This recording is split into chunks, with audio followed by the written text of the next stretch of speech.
We're back and it's time for Ask Annex. As always, got a question, you head to our website, annexwealth.com.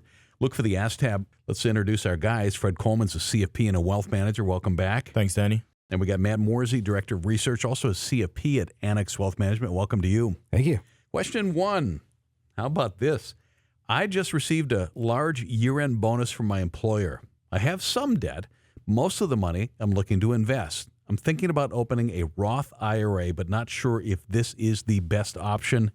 What should I do? First off, I want to know how large that year-end bonus is. That does help us decide what's the best route to go. But congratulations on that. This is a good opportunity to somewhat have a reset to your financial picture. So over the years, we may accumulate some debt. We may have not maxed out all the potential tax advantage accounts. We may not have invested as much as we wanted to.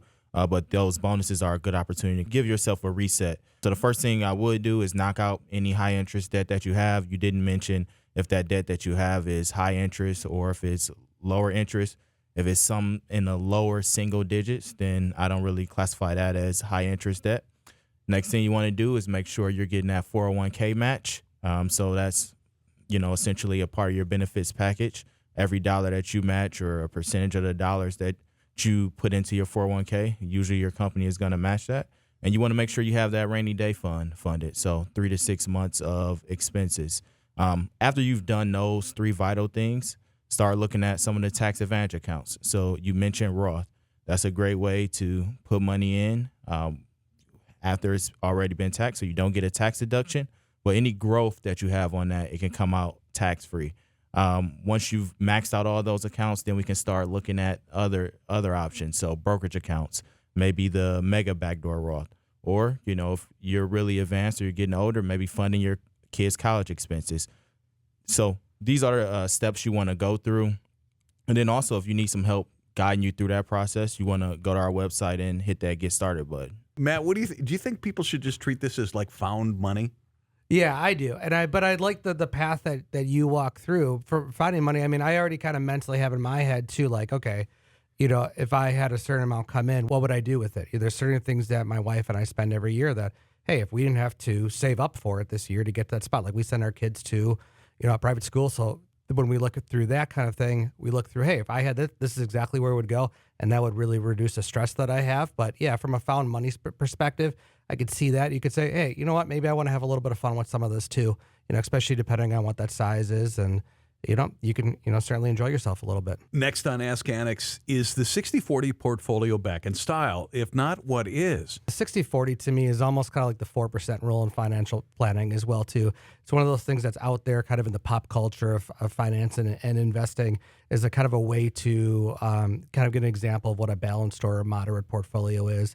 But what I think is really important is what is every person's individual risk tolerance. The backbone to the 60-40 though, when you look at it is you want to try to balance out stocks and bonds in order to get to that right risk level to be able to weather the storm in stocks, get some income on the fixed income, and hopefully reduce what your drawdown is in bad markets. Now, 2022 was a particularly bad year for both stocks and fixed income. So there are tons of articles that came out there in that year that is the 60-40 dead. And we got a lot of those questions when that came out. And, now that we've had back-to-back years of greater than 15+% gains in the 60-40, a lot of people say it's back.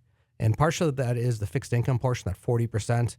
If you think of the 10-year treasury, you're getting a little bit over 4.5 as of when we're recording this. And that's not too bad for it to be the low growth portion of that portfolio. Get that income coming in, balance some of that risk, and hopefully you could stick that risk part out by having it. But again, it really should be personalized to you and what your risk tolerance and what your risk capacity is.